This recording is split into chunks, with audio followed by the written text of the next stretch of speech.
The month of April not only means we are one step closer to summer break, but it's another month dedicated to spreading awareness to many different causes.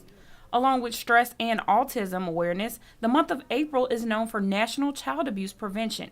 And one advocate for the cause spoke about what today specifically means for Troy's Child Advocacy Center. Today we're having open house and Proclamation Day.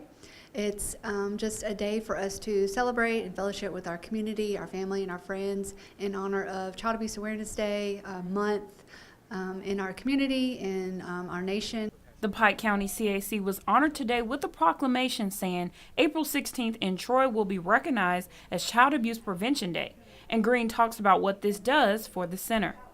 There are advocates out there like us that are being a voice for kids, and the mayor and other people within the community have signed a proclamation letting today be Child Abuse Awareness Day in Troy.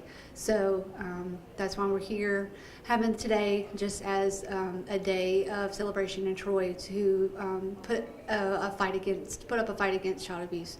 Troy University's Kappa Delta sorority made a significant donation to the center as a part of its philanthropy.